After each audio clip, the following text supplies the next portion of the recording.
You stand up, enlighten the class if you're so absorbed, Dr. Ignatius Grath barked, his voice slicing through the stale air of Lecture Hall 3C like a blade. Every head turned, every breath hitched, no one spoke. The tension was the kind that prickled under the skin, like a warning before a storm. This wasn't the kind of silence born from focus or interest. It was fear, fear of becoming the next public example of Dr. Grath's intellectual wrath. At the front of the room stood the man himself, tall, angular, with grey hair clipped to military precision and a scowl permanently carved across his face. His eyes scanned the auditorium not to teach, but to hunt. His lectures were infamous, not for their brilliance, which was undoubted, but for the way he wielded knowledge as a weapon. A performer of humiliation, he delighted in putting students on edge, cracking open their confidence to prove a point. He didn't lecture, he eviscerated, and today his eyes had found a new target. She was small, almost easy to overlook, if not for the unwavering calm about her. Back row, center seat, a Filipina girl in a worn grey cardigan, her black hair tucked behind one ear. Her name, barely known, was Callista Ramos, a recent transfer, quiet, invisible, to most. But not today. Callista's pen moved across her notebook in smooth, uninterrupted strokes. While the rest of the class sat frozen, pretending not to exist, she appeared occupied, focused, distant. Dr. Grath's smile twitched upward at the corners. Predatory. You, he said again, pointing with a piece of chalk, like it was a blade. Miss Ramos, is it? A pause. Her eyes lifted, meeting his with unsettling steadiness. Yes, Professor. If you're so deeply engaged, perhaps you'd care to enlighten us on the Einstein-Podolsky-Rosen paradox and how Bell's theorem later challenged its assumptions on locality, he sneered. Several students gasped. Some even turned to whisper. It was a trap. Everyone knew it. The EPR paradox was dense enough, but bringing in Bell's theorem required not just understanding, but synthesis. Most students barely skimmed it. Asking about it in front of 100 people, that was a blood sport. Callista closed her notebook slowly. Her fingers paused at the edge of the desk. Then she stood. In their 1935 paper, she began, her voice even, quiet but clear enough to carry, Einstein, Podolsky, and Rosen proposed the paradox to challenge the completeness of quantum mechanics. They suggested that particles could be entangled in such a way that measuring one would instantly define the state of the other, regardless of distance. Grath's smirk flickered. However, she continued, Bell's theorem, formulated in 1964, demonstrated that no theory of local hidden variables can reproduce all the predictions of quantum mechanics. His inequalities proved that entanglement defies classical notions of locality. She paused, then quoted a passage, word for word, from a rare Physics Digest Grath himself had cited in a lecture over a month ago. Her delivery was surgical, precise, emotionless. The silence in the hall turned heavy, molten. Grath's fingers twitched around the chalk. Do you have a photographic memory, Miss Ramos? He asked dryly. No, she answered, just an excellent one. A beat, the first time in years, perhaps ever. Dr. Grath didn't have a comeback. Someone in the room laughed. Nervous, sharp. The spell cracked. Grath's mouth drew into a thin line. He looked down at his notes, then back at her. Will, see how far memory gets you when the questions get complex? I look forward to it, Professor. She sat back down, and just like that, the entire room shifted. Something had started, something Grath wasn't prepared for, and it began with a quiet girl who should have been easy to crush, but wasn't. It began with Callista Ramos. Callista Ramos was not built to be noticed. That was the first thing she learned, growing up in the sleepy suburbs of Quezon City. Her mother was a librarian who rarely raised her voice, and her grandfather, a retired chess instructor, believed every question in life had a counter-move. They lived in a one-bedroom apartment above the library where her mother worked, and the scent of old paper and mothballs seemed permanently woven into her memory. Her earliest memories were of silence, not emptiness, but quiet. The rustle of Pages, the ticking of clocks, the subtle clack of chess pieces. Her mother read her textbooks before fairy tales, while her grandfather made her solve endgame puzzles instead of riddles. That was Callista's world. Small, orderly, intense. At age 6, she memorized the entire periodic table.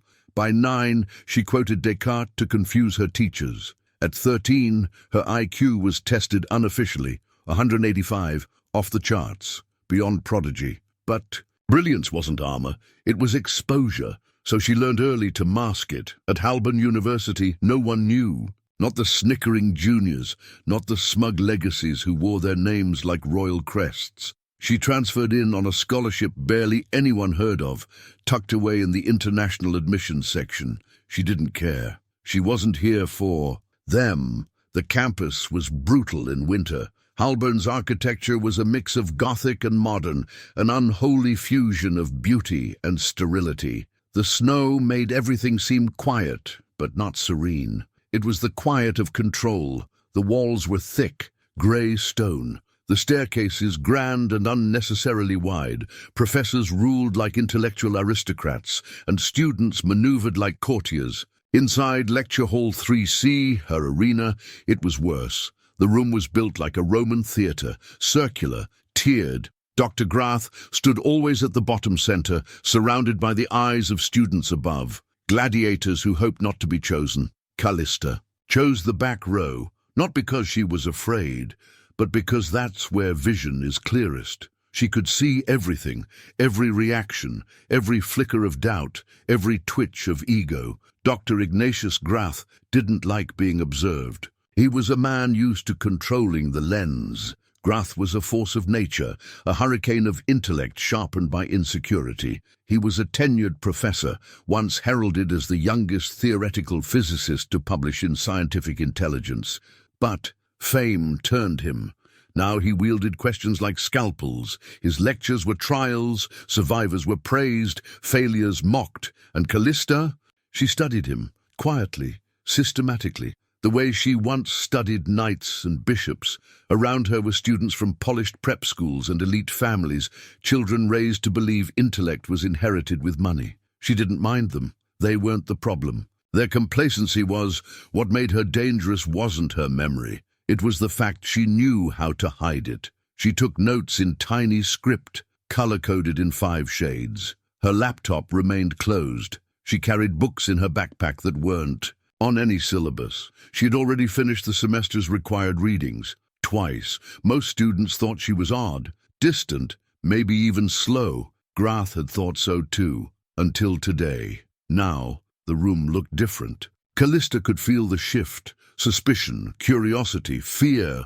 Her heart beat steadily in her chest, but her fingers tingled, not with nerves, with clarity. She hadn't come to Halburn to hide. She came to test a theory of her own, and Dr. Grath had just become part of the experiment.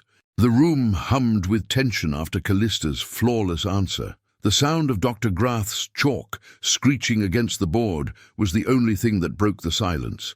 His eyes, narrow and burning with disbelief, fixed themselves on her. Callista sat still, calm, her hands folded in her lap, her expression unreadable. Grath's ego, bloated from years of unquestioned authority, was cracking. He couldn't stand the idea of this transfer student, this quiet, unassuming Filipina, challenging him in front of his class. His mind raced, searching for a way to regain control. The classroom had already begun to shift, whispers leaking out. From the students who had for the first time seen a professor shaken by a mere answer.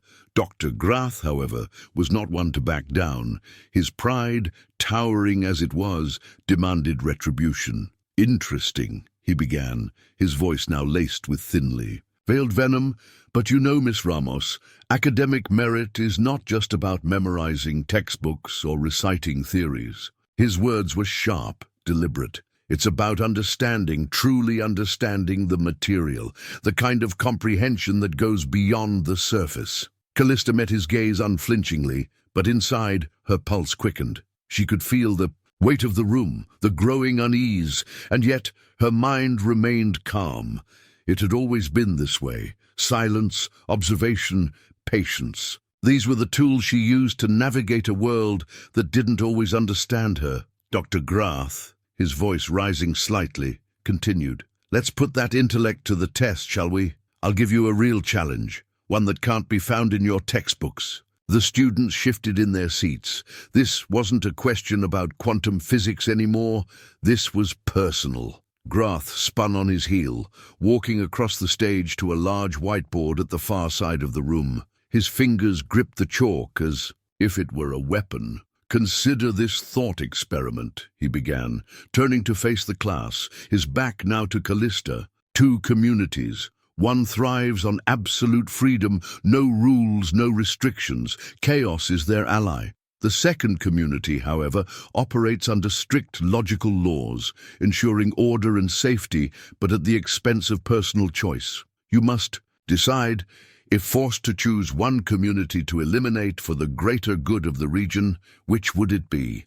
A hush fell over the room. The question, though philosophical, was clearly designed to provoke. Grath's eyes glinted with the joy of knowing he had caught her. He wasn't interested in the answer. He wanted her to choose, to be trapped. There was no correct answer, only a question designed to expose a flaw in her reasoning. Callista's mind raced, but she gave no outward sign of it. The question hung in the air, sharp and uncomfortable, like the gaze of a hawk waiting to strike.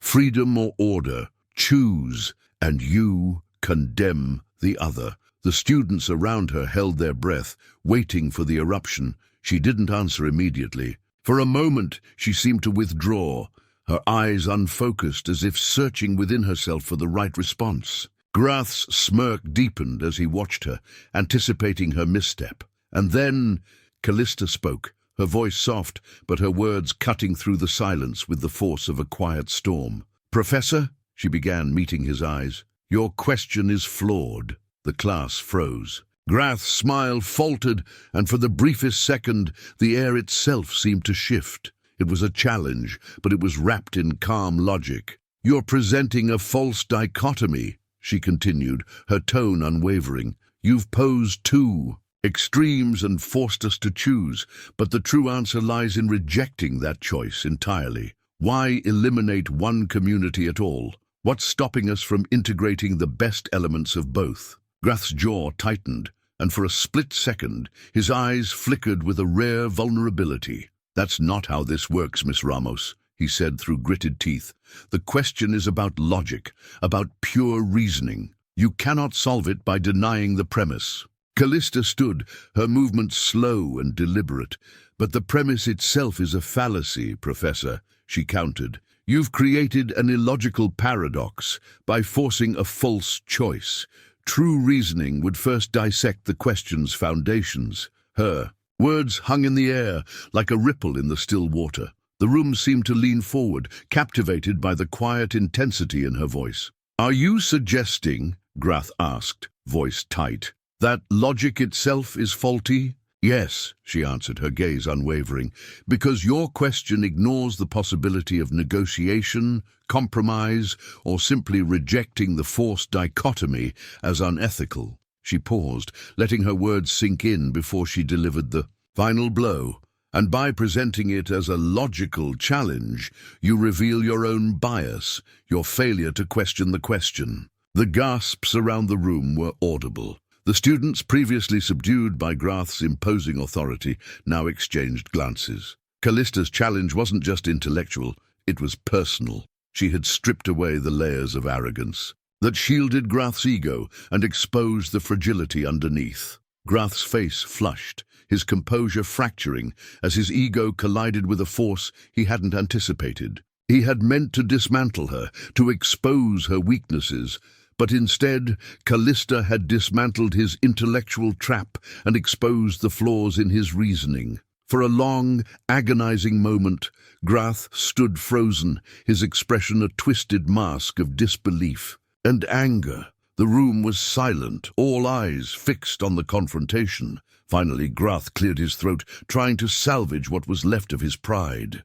"Impressive," he said, his voice strained. "But this isn't about logic, this is about power, about control." But Callista didn't back down. True power, she said softly, lies in the ability to question everything, including the very idea of control. The classroom buzzed with tension as the power dynamic shifted. Grath's carefully constructed image of intellectual superiority had been shattered. Callista had not only answered the question, she had rewritten the rules of the game, and in that moment the entire room realized the game had changed.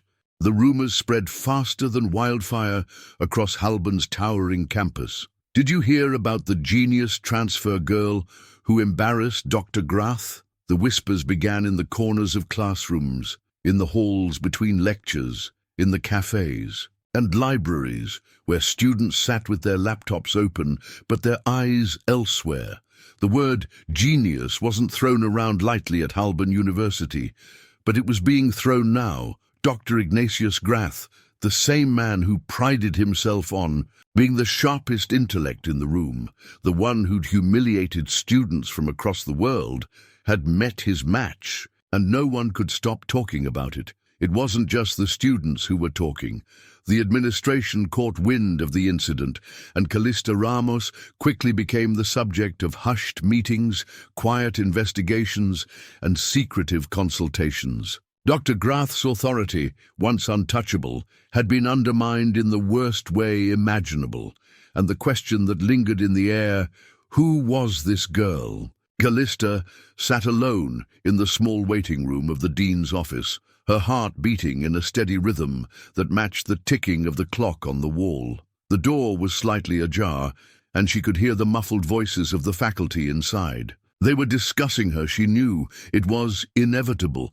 It always had been. Her life, her intelligence was a constant source of speculation, of curiosity, of unwanted attention. It didn't faze her anymore. She had learned over the years to embrace her silence, to withdraw into the quiet spaces where her mind could wander freely without being judged. Her mother's voice echoed in her memory, a soft, reassuring hum from the past. You were always different, Callista. But that doesn't mean you don't belong. Callista closed her eyes for a moment, steadying herself. This was just another test. The door opened with a creak, and Dean Wentworth, a portly man with a balding head and spectacles that were always sliding down his nose, beckoned her in. He motioned to the seat across from him. As she sat, the room seemed smaller, more suffocating. The walls, lined with academic awards and accolades, felt like a silent judgment.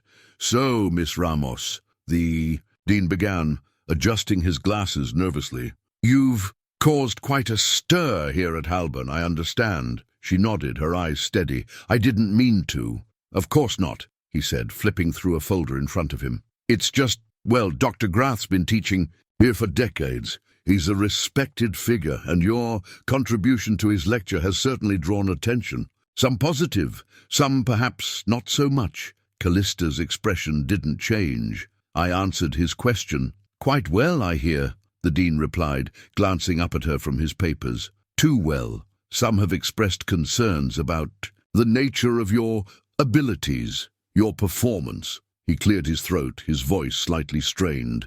There have been questions, Miss Ramos, about your academic record, about your background. Questions, she asked, her tone neutral. Yes, Wentworth responded, his face tightening. You see, you've been remarkably quiet about your past. We couldn't find much on you before Halban. Your previous institutions didn't exactly leave detailed records. In fact, your transfer was somewhat unorthodox, the kind of situation that raises questions, Miss Ramos, questions we need to address. Callista's gaze sharpened. My background is irrelevant to my performance here. The dean's lips pressed into a thin line. I'm afraid your performance, particularly how it's been perceived, has raised more questions than answers. We'll need to follow up, of course. We simply need to verify the validity of your achievements. Meanwhile, Dr. Grath, still seething from the earlier debacle, retreated into his office, a place where only his books and awards could comfort him now. He couldn't get her out of his mind. Callista Ramos, how dare she? She had shattered the foundation he had so carefully built, and now his pride was broken in ways he couldn't fix. He had to know more about her. There had to be something, a mistake, a flaw. He accessed the university system with practiced ease, pulling up her academic records. They were sparse, far too sparse for someone who had apparently answered his questions with the precision of a seasoned academic. There were no red flags, no traces of dishonesty, just clean, flawless records that only deepened the mystery. A thought nagged at him. Was she hiding something? He ran a search on her name, hoping to find some crack in the armor, but there was nothing, no history of dishonesty, no sign of cheating,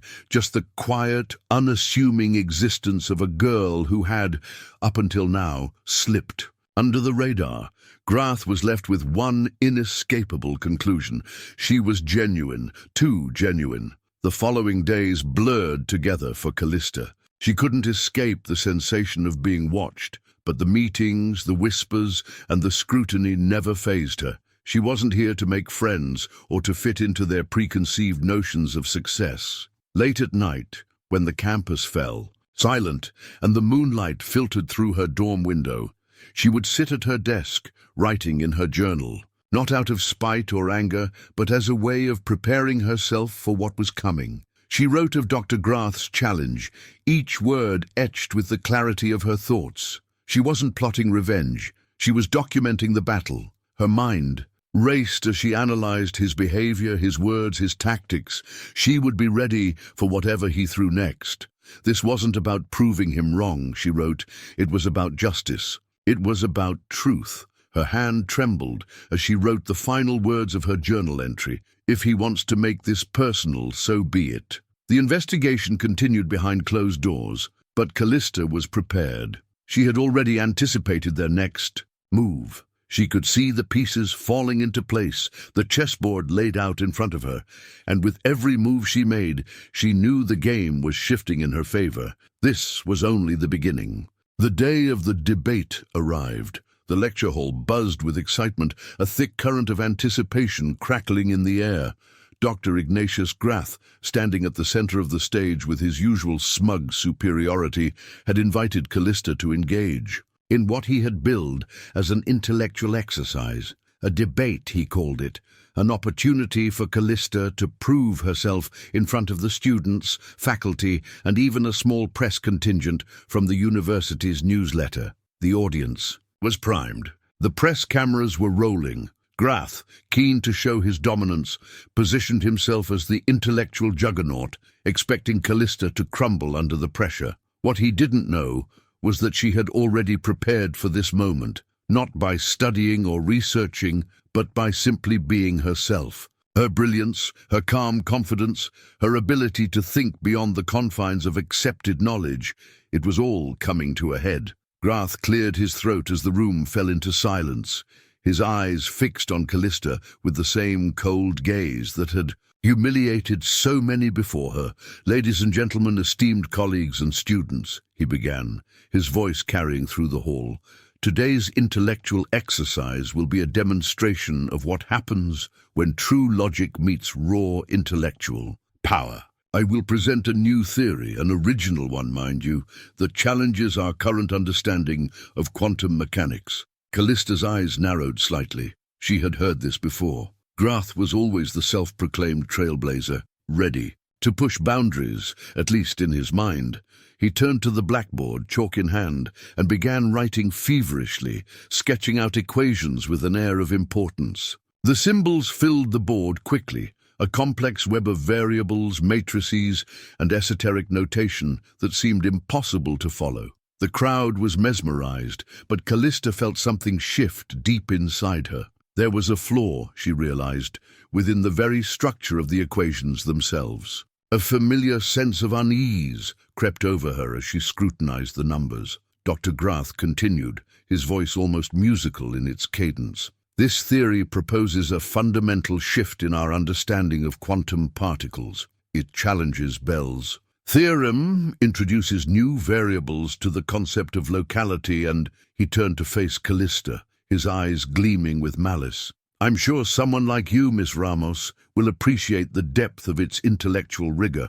A subtle tension hung in the air. The students waited, their eyes darting back and forth between Grath and Callista. She could feel their expectations. Grath had framed it as a battle between a professor of unparalleled intellect and a newcomer, a girl who had no business standing in front of him, in his opinion. But Callista was different. She didn't feel the weight of their gaze. She wasn't worried about impressing them. Her mind, a well-oiled machine, was already dissecting Grath's theory, piece by piece. He gave her a moment of silence, daring her to find fault with his work. The seconds stretched like hours, but Callista remained motionless. Then quietly, but with absolute certainty, she spoke. "Professor Grath," she said, her voice carrying across the room, "your theory is based on a set of false assumptions." The room stilled. A ripple of murmurs spread through the crowd. Dr. Grath's expression flickered for just a moment, then hardened. "Excuse me?" he asked, his tone laced with disdain. "You've presented a theory that appears sound on the surface," she continued, "but the data you've used is flawed. These numbers," she pointed to the board, "are inconsistent with established quantum principles, and this equation," she walked toward the blackboard and traced a line with her finger, "is not just wrong, it's illogical." Her face twisted in a barely contained fury. "What are you talking about, Miss Ramos? These are groundbreaking theories. You are in the presence of true genius." But Callista wasn't intimidated. She had spent hours memorizing and cross-referencing quantum theorems, not to best anyone, but to understand, to make sense of the universe. And now, as the pieces clicked into place, she realized Grath wasn't just incorrect, he had fabricated. The data, the elegant equations, were merely a veil for his intellectual ego. His theory was built on a flawed premise, designed to showcase his brilliance. With methodical precision, she tore it apart. "This constant you've used in your calculations is misapplied. It doesn't correlate with the principles of quantum entanglement. And this equation," she moved to another part of the board, "is a simplified version of a theorem from the 1980s, but you've misrepresented its conclusions." Grath's hands clenched. He was silent now, his posture rigid, his expression tight with anger. He had been publicly dismantled, and yet he wasn't backing down. The students were no longer silent. Phones were being pulled out. A low murmur rose from the audience. Some were incredulous, some were amazed, and some were in shock. But no one dared interrupt. Callista wasn't finished. She didn't need to be. She had already proven her point. But then something unexpected happened. From the back of the room, a woman stood up. She was older than the rest, dressed in a professional suit, her expression intense. She had been listening quietly until now, but her voice broke through the tension like a hammer striking an anvil. "Dr. Grath, what she says is correct," the woman said, stepping forward. "That equation, it's a variant of something far older, a missing piece in the quantum puzzle, a variant that I recognize from a paper we were investigating at MIT. The room went silent as the woman approached the stage. Dr. Grath's face drained of color. You're, he stammered. "Yes," the woman said, her voice unwavering. "Dr. Sabine Kohler, visiting from MIT, and what Miss Ramos has done here isn't just correct. It's pioneering. She's discovered a piece of a theorem that's been missing for decades. This isn't just a mistake, it's a breakthrough." The weight of her words landed like a bomb in the room. Callista's gaze flicked from Grath's stunned expression to Dr. Kohler's approving one. Her heart skipped a beat, but she remained calm, unaffected. The audience was now in a frenzy. Phones flashed. Students scribbled notes furiously. The press, who had been quietly documenting the event, now saw a story unfolding that was far greater than any of them had anticipated. The girl who had stood up to Dr. Grath wasn't just clever. She was on the brink of a discovery that could change quantum mechanics itself. Callista didn't need to look around. She didn't care for the attention. She had known this moment was coming. The only thing that mattered now was the truth she had revealed. Dr. Grath stood frozen, his hands trembling, his mind spinning. The man who had built a career on intellectual domination was now at the mercy of a student who had exposed his flaws. Callista's quiet voice echoed through the silence. "It's not about proving you wrong, Professor.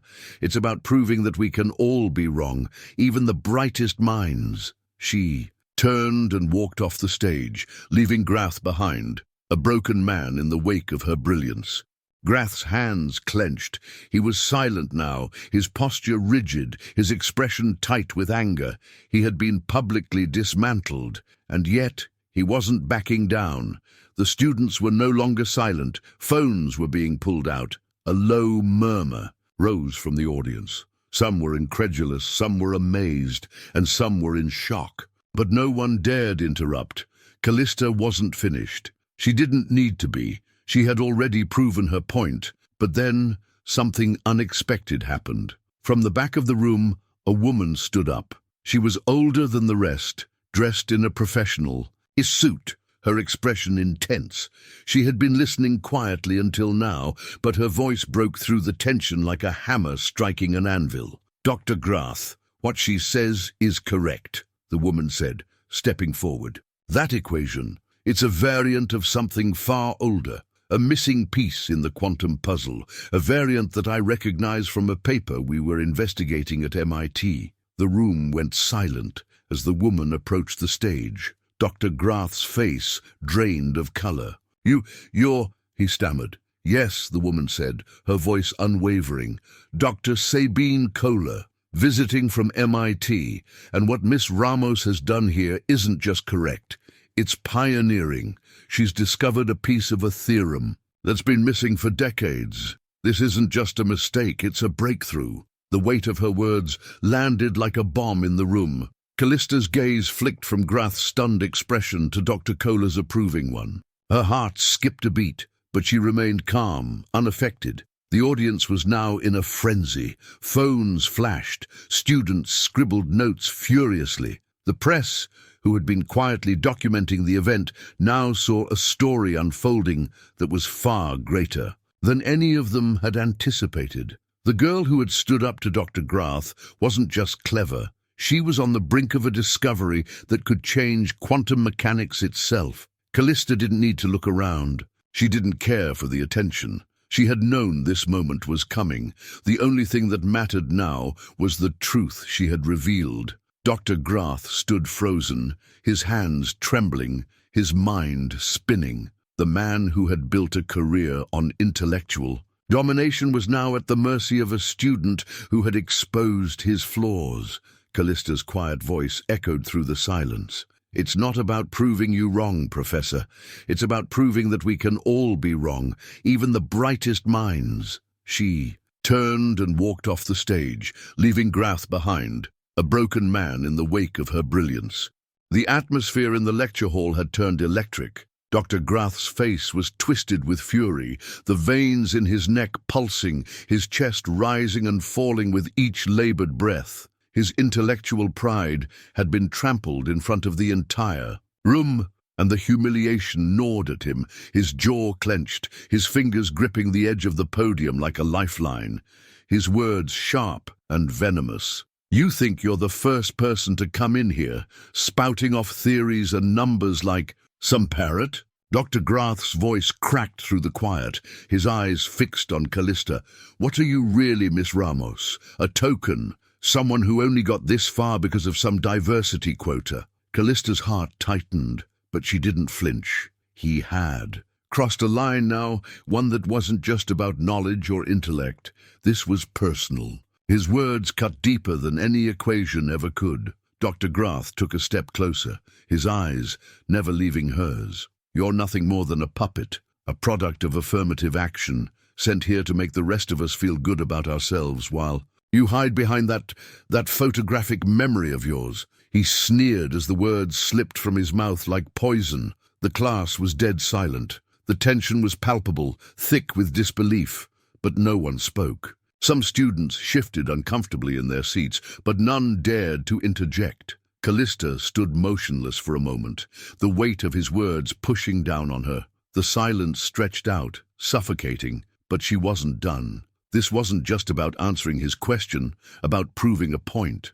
This was her chance to reveal the truth, not just to Dr. Grath, but to everyone who had ever underestimated her. With deliberate calm, she lifted her head, her eyes blazing with quiet intensity. The fire behind her gaze could no longer be ignored. "Dr. Grath," she began, her voice steady, yet carrying with an undeniable strength. "You think you know me, but you don't." The room seemed to shrink around them, as if every breath in the hall was suspended, waiting for what she would say next. "I don't need diversity quotas. I don't need handouts. I have something far greater than your assumptions," she said, her voice gaining power with each word. "You've mistaken my silence for weakness, my calm for ignorance." She reached into her bag and pulled out a piece of paper, a paper that, until now, had never been shared. It was her official IQ test result, the number that had followed her for years, both a blessing and a curse. The test that placed her well beyond the average human intellect, her score a staggering 185. The room was still. No one moved, no one breathed. Dr. Grath's eyes widened slightly, his arrogance faltering, but Callista wasn't finished. "I'm not here because of my memory," she continued, her voice growing colder. "I'm not here because of any quota. I'm here because I was accepted into an interdisciplinary program for prodigies, one that, until now, has remained secret." Her words hung in the air like a truth no one could deny. The murmurs rippled through the room like a storm gaining strength. Dr. Grath opened his mouth, but no words came out. His mask of control was slipping. He didn't know how to respond to the revelation. He hadn't expected this. Callista paused, letting the truth of her words sink in, watching the room slowly come to life with shock and awe. She turned to face the class, her gaze sweeping over the students who had once whispered behind her back. "I chose to enter Halburn as a regular student," she said quietly, but with unshakable certainty. "Not to flaunt my intelligence, but to see how the system treats people like me, to observe academic bias firsthand." The impact of her confession was undeniable. The room felt like it was closing in on Dr. Grath, the walls pressing in as the reality of her words took hold. The students, once silent and passive, began to shift uncomfortably in their seats. They had expected Callista to be a footnote in Grath's grand intellectual theatre. Instead, she had become the main act. At that moment, Dr. Sabine Kohler, the MIT professor who had stepped forward earlier to validate Callista's theories, rose from her seat near the back of the hall. She walked toward the stage with an air of authority, her every movement deliberate. She stopped beside Callista, her presence amplifying the weight of the moment. "You know, Dr. Grath," Dr. Kohler's voice rang out, cool and composed, "I've been watching your lectures for the past few weeks, and I've seen many brilliant minds come through these doors, but none quite like Miss Ramos. What she has just demonstrated here today is more than intellect. It's something rare, something that challenges what we thought we knew about the boundaries of academic achievement." Grath's face contorted, his entire body bristling with fury. "This is ridiculous," he hissed, his voice venomous. "You've brought in someone who changed your theory, Professor," Kohler interrupted, her words cutting through his indignation. "This is not about theory anymore. This is about a student who has the ability to disrupt everything you've believed. She is not just right, she is pioneering." The students in the hall shifted once more, the reality of the situation dawning on them. They were witnessing something monumental, not just a simple academic debate, but a complete reversal of power. Dr. Grath had built his career on being the unquestioned authority, and now, in front of an entire audience, he was falling apart. The students who had once idolized him were now looking to Callista, seeing her not just as a peer, but as someone who had shattered the pedestal they had placed him on. Callista turned to Dr. Kohler, her eyes clear. "What are you suggesting?" she asked, her voice soft but full of resolve. Kohler smiled. "Join me at MIT. We've been looking for someone like you, someone who doesn't just accept what we've been told, someone who challenges the very foundation of what we know." For the first time since the debate had begun, Dr. Grath said nothing. His hands shook as he looked at Callista, his mind reeling with the realization that his position, the throne he had sat upon for so many years, was now in ruins. And then the students began to move. One by one they stood. They turned their backs on Grath. Some whispered words of support to Callista, others simply nodded, but all of them knew. They knew who had won. In the midst of the chaos, a faculty member stood up. "Dr. Grath," he began, his voice heavy with authority, "there will be an official inquiry into your conduct, abuse of power, academic dishonesty. It cannot go unaddressed." Grath's eyes widened in shock. This was not the confrontation he had expected. This was not the power he had built. His voice trembled as he tried to regain control, but it was too late. His empire was crumbling, and Callista, she stood tall, her head held high, her gaze unwavering. She had done it, not out of spite, not out of anger, but because she believed in the power of truth, and now everyone knew it. The warmth of the late afternoon sun filtered through the trees in the small park outside Halban University, casting dappled shadows on the ground. The world around Callista was quiet, the sounds of campus life distant, almost muted by the soft rustling of leaves. She sat on a bench with a book open in her hands, the words blurry in her mind as her thoughts drifted away from the pages. Her victory was still fresh, but it didn't feel like a triumph. It felt like a moment of peace, a kind of resolution she had been seeking all her life, though not in the way she had imagined. The press conference, the endless stream of congratulations, and the sudden, unsolicited attention from her peers had faded into the background. Callista wasn't interested in the accolades. She had never been interested in being noticed, and now that she was, it almost felt like too much. She heard the faint crunch of footsteps on the gravel path before. A voice interrupted her quiet thoughts. "Excuse me, Miss Ramos?" Callista looked up. A young girl, maybe 10 or 11 years old, stood before her, clutching a small notebook in her hands. Her eyes were wide with curiosity, and there was a hopeful energy in her gaze. "Yes," Callista replied, her voice soft. "I saw you. I saw what you did in the lecture hall," the girl said, stepping closer. "You were amazing. You made Dr. Grath look, well, like a fool." Callista couldn't help but smile slightly, the memory of Grath's humiliation still vivid in her mind. "I wouldn't say that," she replied gently, "but thank you." The girl hesitated for a moment, then asked, "How did you know you were so smart? How did you know that you could do that?" Callista's eyes softened. She thought for a moment, her gaze drifting past the girl to the far horizon. "I didn't, not at first," she said quietly. "I just knew that I didn't want to be afraid anymore. I didn't want to hide who I was, what I could do. So I made the choice to be myself, even when no one else seemed to understand." Girl's face lit up. "I think I understand," she whispered, as if she had just unlocked a secret. "Thank you." As the girl skipped away, Callista's smile faded, and she returned to her book, but she didn't read. Instead, her mind wandered back to the events that had brought her here. The confrontation, the final revelation, the disbelieving faces of Grath and the faculty. She had expected everything to feel different. A part of her had hoped the recognition would bring satisfaction, closure, even relief. But all she felt now was a quiet sense of clarity. Meanwhile, in the bowels of the university, Dr. Grath sat in his office, his hands shaking as he packed up the remnants of his career. He tossed a few old papers into a box, moving in mechanical motions, his mind numb. His awards, his trophies, lay scattered on the floor, forgotten relics of a past life. The walls of his office, once lined with accolades and the accomplishments that had defined his identity, were now bare. The university had wasted no time in stripping him of his titles, his lectures cancelled, his reputation shattered. All for what? A quiet girl who had shown him exactly how wrong he was, how flawed his theories had become in the face of true intellect. Paused for a moment, staring at the empty shelf on the wall.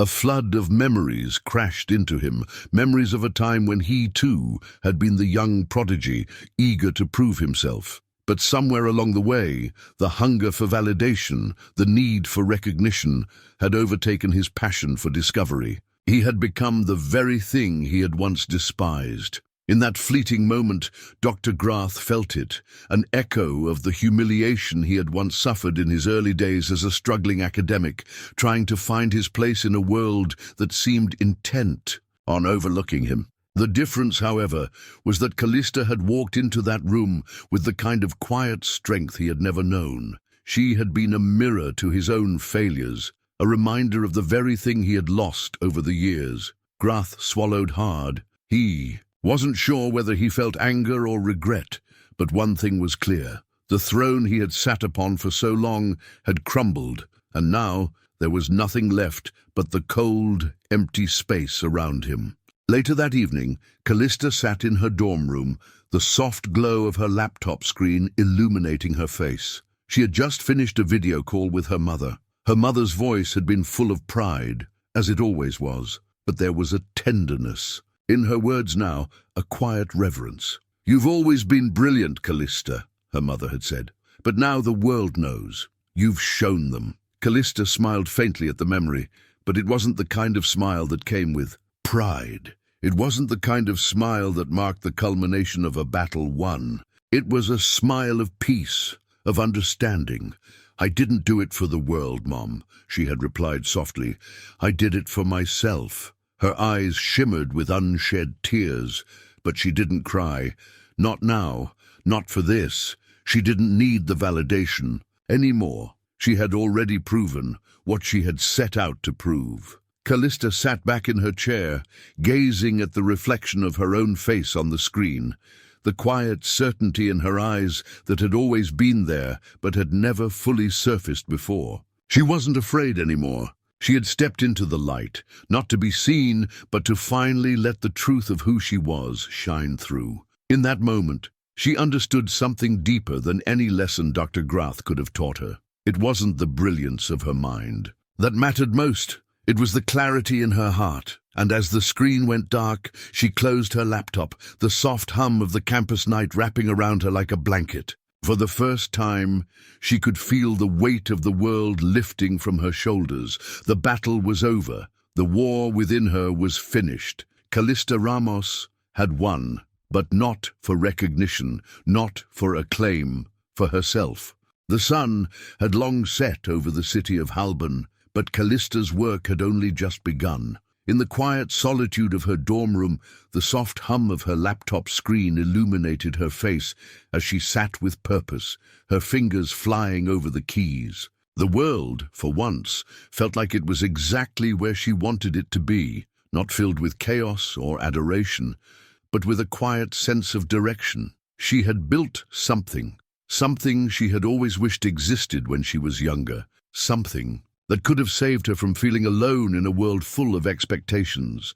Her small online platform was simple but powerful, a community for overlooked prodigies, for the minds whose brilliance was stifled by the noise of the world around them. Mentoring underprivileged students remotely, Callista had created a space for them to come together, to share their ideas and their struggles without fear of judgment. They weren't just students, they were thinkers, artists and creators who had been boxed in by society's limited views of intelligence. As the platform grew, so did its impact. More students from all over the world began reaching out to her. Students like her, who had always been pushed to the margins, whose potential was buried under the weight of biases and stereotypes. Callista shared lessons, offered guidance, and, most importantly, gave them the one thing they had been deprived of: belief. It was late one evening as she glanced through a message from one of her students in Brazil